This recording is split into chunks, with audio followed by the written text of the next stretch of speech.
So guys, the new season of Doctor Who has just finished. Season 8's finished, it's gone, bam. But here is our review for Season 8. As always, spoiler phobes, please watch out for spoilers, and enjoy.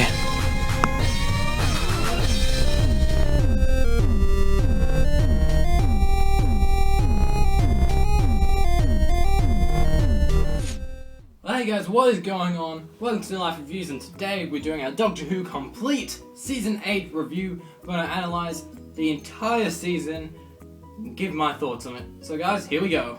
So guys, first I'm going to say what my favourite 4 episodes of the season are. The standout ones you could say. I'll say Deep Breath, Time Heist, Kill the Moon, and Flatline. They're definitely my 4 favourite episodes of the season, and came out of all of them going like, wow, they're so cool.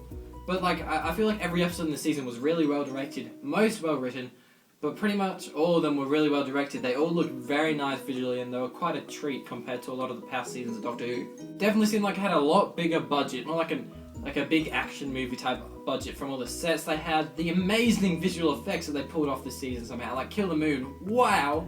It was really, really good. Yeah, okay, sorry, I calm down. I think there was a very interesting dynamic between the Doctor and the companion this season. The Doctor-companion relationship is normally, they're pretty close friends.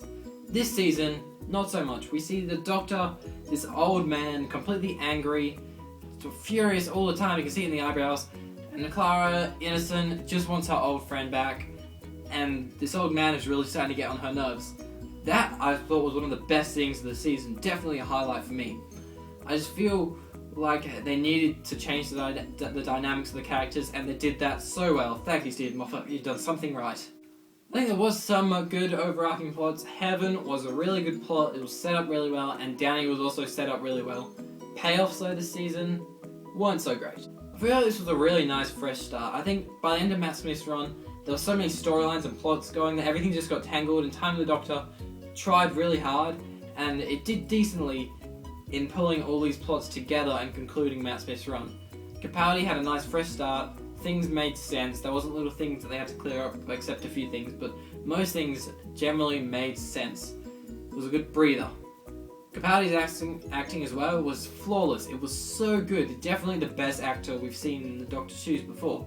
He just, in comedic scales, in like drama scales, action scales, every scale, he just pulled each line off with such amazing talent. I just could not get over that. I think there's a really good overarching question of the Clara, am I a good man? And the way they answered that in the finale with the I'm not a bad man either, it was really well done. I really liked it. A lot of Smith seasons I couldn't really find a big question that ran through the whole season there. That disappointed me, and I feel like that let the seasons down a lot. I think each season of a TV show needs to have some question that they could accomplish the answer by the end of the season. Season 1 to 4 had them, 5 to 7 didn't. Season 8 had a real nice question of am I a good man? Acting all around was very great, Doctor was great, as I said before. Clara also was so much better than the blunt, sort of same-faced actress that she was in Season 7. She really pulled off these amazing things, and you could really feel where she was coming from, where she said stuff. There were some good fights and debates where you're trying to figure out who was right and wrong between the Doctor and Clara. I think that was really good. Acting all around was just great. The ending of the season was also pretty awesome. I think the payoffs weren't that great, but the last part with the Doctor smashing on the control because Gallifrey wasn't where, spoilers, the Master said it was, and Clara lying about Danny coming back. I think it shows that their whole relationship this season was built upon lies, and they were just basically lying to each other, and I think that did really well.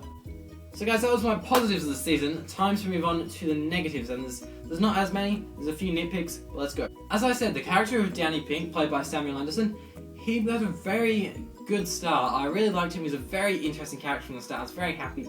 But by the end of the season, I honestly did not care that, spoilers again, he died. Did not bother me at all, don't even give a damn.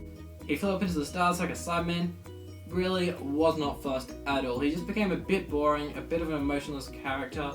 Wasn't 100% the best actor, he was really good, just not as good when comparing it to Clara and the Doctor this season.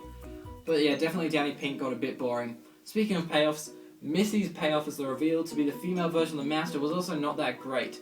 I think that there was so many more things they could have used. I think her character would have suited the Rani a lot more better than it did the Master. I was talking to my friends about this. They all agree that the way that the characters reacted was not the same way that they should have reacted to it being the Master.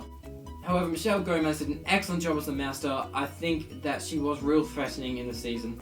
Well, in Dark Water and in Death in Heaven. I think she did really well, just maybe she shouldn't have been the Master.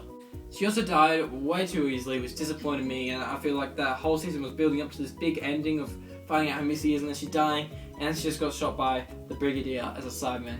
So, not that great. She's also a bit easy to guess, you know, Missy, Mistress, Master, she kind of get that really easy.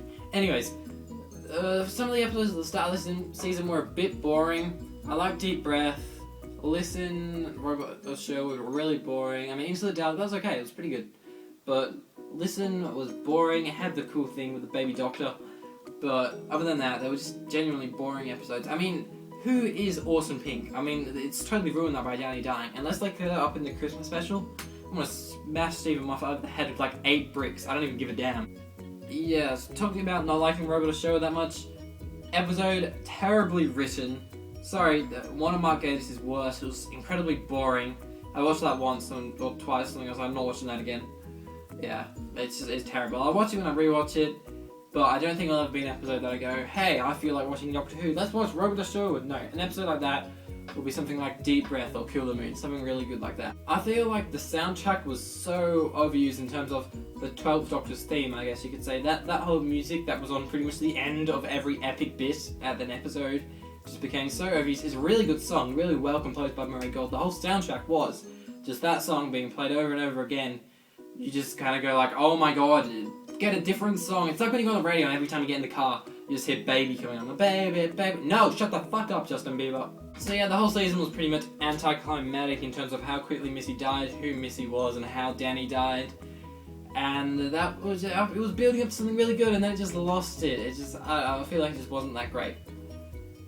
Death in Heaven and Dark Water, actually, Dark Water was a really good episode. Death in Heaven, not as good, but really, really entertaining to watch. I'll probably watch that quite a few times because it was entertaining, just not critically perfect. Anyways, speaking of not critically perfect, but really fun to watch, The Caretaker. That was a really fun episode, real funny, one of the funniest of Capaldi's seasons, but just critically perfect. It was not critically perfect at all. The Scovex Blitzler, or whatever it's called, was so underused, and at the end it really felt like it was building up something, and then it was really anticlimactic, which just was not good, and yeah. And then Danny did this front flip, and it was like, what?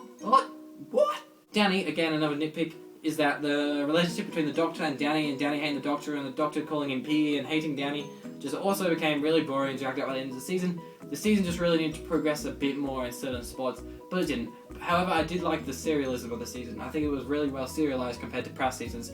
Season 6 was way too serialized. Season 7 was not serialized enough. Season 8 was just the right amount of serialized, I guess.